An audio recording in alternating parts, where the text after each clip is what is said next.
Apa kabarnya kalian semua? Kakak harap kalian semua dalam keadaan sehat dan penuh dengan sukacita. Sekarang kita akan mulai ibadah online kita. Adik-adik sudah mandi semua kan? Sudah wangi ya? Oke, waktu ibadah adik-adik gak boleh lari-larian atau tidur-tiduran, tetapi duduk yang manis. Dengarkan firman yang disampaikan kakak pembina.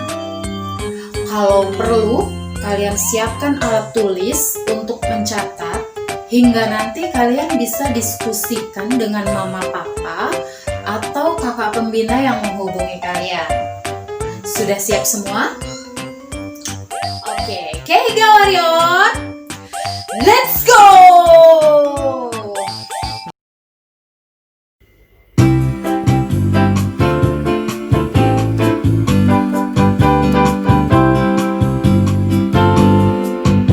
Kasihilah sesamamu seperti dirimu sendiri. Itulah hukum Tuhan yang utama. Kasih itu panjang sabar, kasih itu murah hati, kasih itu tidak sombong, kasih itu lemah lembut. Kasihilah sesamamu seperti dirimu sendiri. Itulah hukum Tuhan yang utama. Kasih itu tidak berbohong, kasih itu tidak mengganggu, kasih itu tidak pemarah, kasih itu tidak nakal. Kasihilah sesamamu seperti dirimu sendiri. Itulah hukum Tuhan yang utama. Itulah hukum Tuhan yang utama. Itulah hukum Tuhan yang utama. Halo adik-adik, hari ini kita mau belajar tentang firman Tuhan dari Kejadian 24. Di sini kita mau belajar mengenai murah hati. Ada yang tahu nggak artinya murah hati? Murah hati itu adalah jadi kita memberikan sesuatu lebih dari yang orang yang kita kasih inginkan, yang ia inginkan. Jadi lebih daripada yang ia inginkan. Di kejadian ini ada 3 tokoh yang sangat bermurah hati. Pertama ada hambanya Bapak Abraham. Minggu lalu adik-adik udah mendengar ya tentang cerita Bapak Abraham.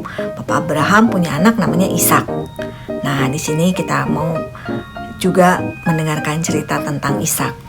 Jadi ketika Ishak sudah beranjak dewasa, sudah berumur 40 tahun, Bapak Abraham menunjuk si hambanya yang paling tua. Dia bilang, mau nggak kamu berjalan jauh untuk mencari pasangan buat Ishak anaknya? Nggak pikir lama-lama, hambanya langsung, saya bersedia. Dia langsung pergi siap-siap, dia bawa unta-untanya. Dia melakukan perjalanan yang cukup jauh. Dia jalan berhari-hari, melewati padang gurun, terus dia sampai di Nahor. Nah, sebelumnya Bapak Abraham itu ingin bila Ishak punya pasangan, punya istri, maunya orang Nahor yang masih kerabatnya Bapak Abraham. Terus dia berhenti di dekat sumur air, dia kan kehausan. Tapi pada zaman dulu gak bisa orang langsung ngambil air begitu aja, jadi harus ada orang yang mengambilkan. Terus dia berdoa sama Tuhan, Tuhan, aku ini sedang mencari pasangan buat anaknya tuanku, anaknya Bapak Abraham, yaitu Ishak. Tolong Tuhan berikan petunjuk agar aku mendapatkan istrinya Ishak. sebelum dia selesai berdoa, tiba-tiba datang ada gadis cantik mau ambil air. Nah, si hambanya ini buru-buru nih, lari ke si gadis itu. Dia bilang, "Bolehkah aku meminta air?" Dia langsung timba dulu, kan nimba ya di sumur timba. Terus dia kasih itu air untuk si hambanya ini minum. Setelah itu, setelah hambanya minum, si gadis ini dia ambil air lagi. Ternyata dia kasih untuk unta-unta si hambanya ini. Terus dia kaget. Itu kan doanya si hambanya ini ya, hambanya Bapak Abraham ini, bahwa kalau nanti ada yang ngasih minum unta-unta itu akan jadi istrinya Ishak. Ternyata bener. Wah, dia udah seneng. Terus dia tanya, "Kamu siapa?" Si gadis ini bilang, "Saya Ribka, saya orang Nahor." Wah, dia sujud syukur lagi si hambanya ini. Karena kan dia ingat Bapak Abraham ingin kalau Ishak mempunyai istri dari keluarganya, yaitu orang Nahor. Nah, di sini jadi ada si hambanya yang bermurah hati mau terima tawaran Bapak Abraham untuk mencari pasangan Ishak. Ternyata semuanya tercapai. Terus Ribka juga dia bermurah hati, selain memberikan minum kepada hambanya Bapak Ishak, dia memberikan minum juga kepada unta-unta. Lalu Ishak sudah menunggu selama 40 tahun. Dia bermurah hati menunggu. Juga dia berbakti kepada Bapak Abraham. Dia taat sama Tuhan. Nah, kita juga harus seperti itu. Kita harus bermurah hati kepada semua orang. Karena apa? Tuhan sudah bermurah hati, seperti contoh tadi ya. Tuhan sudah bermurah hati kepada kita. Terutama Tuhan sudah mengaruniakan anaknya yang tunggal, Tuhan Yesus Kristus, untuk mati untuk kita. Jadi ingat, kita harus bermurah hati ya adik-adik. Sampai di sini firman Tuhan kali ini. Tuhan Yesus memberkati. Amsal 22 ayat 9. Orang yang baik hati akan diberkati karena ia membagi rezekinya dengan si miskin. Adik-adik, kita akan mengakhiri ibadah kita pada pagi hari ini. Sebelum kita mengakhiri, mari kita berdoa. Yuk adik-adik, lipat tangan, tutup matanya. Terima kasih Tuhan untuk ibadah pada pagi hari ini. Engkau mengajarkan kami untuk bermurah hati. Terima kasih untuk kemurahan hati-Mu kepada kami Tuhan. Ampuni kami bila kami selalu mementingkan diri kami sendiri. Terus Tuhan, tolong kami, ingatkan kami untuk selalu bermurah hati. Tuhan, pada kesempatan ini juga kami mau berdoa untuk adik-adik di rumah atau dimanapun mereka berada. Tuhan menyertai, memimpin mereka. Engkau senantiasa selalu ada dalam setiap langkah kehidupan mereka. Terima kasih Tuhan. Dalam nama Tuhan Yesus kami sampaikan doa ini. Haleluya. Amin. Halo adik-adik, aktivitas kita hari ini adalah membuat gambar kado.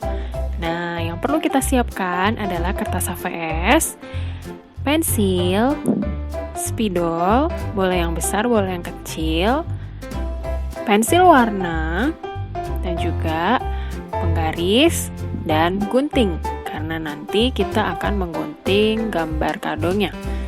Nah, yang pertama kita lakukan adalah menggambar kotak seperti ini. Nah, setelah itu kotaknya kita tebalkan dengan spidol. Lalu kita gambar pita di atasnya.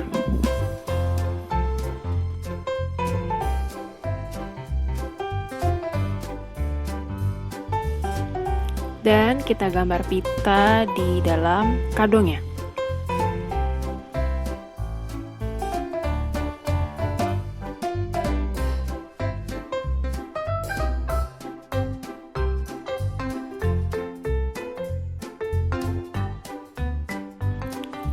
Setelah itu kita beri warna untuk gambar pitanya dengan pensil warna. Warnanya bebas ya.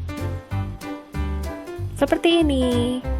Nah, setelah itu kita isi tiap bagiannya dengan apa yang mau kita berikan buat orang lain. Seperti cerita tadi, yang pertama kakak mau membantu orang tua, menolong adik, memberikan makanan buat teman.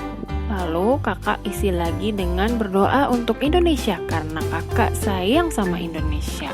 Setelah itu kita gunting bentuk kadonya seperti ini. Nah, setelah itu kalian bisa taruh di depan meja belajar kalian supaya kalian bisa lihat dan lakukan.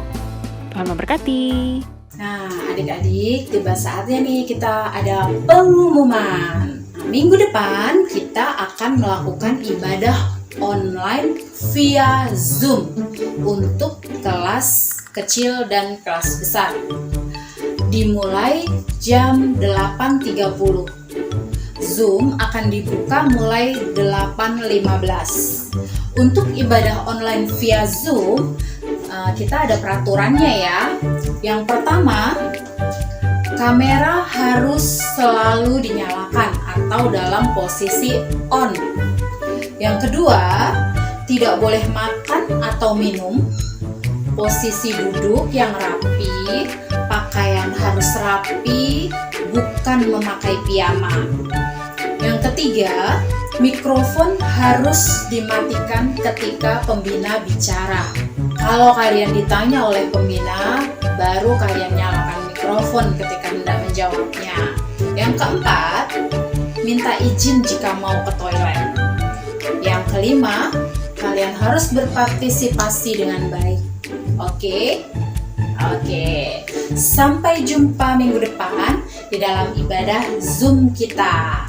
Bye-bye. Terima kasih adik-adik, sampai jumpa minggu depan. Bye-bye.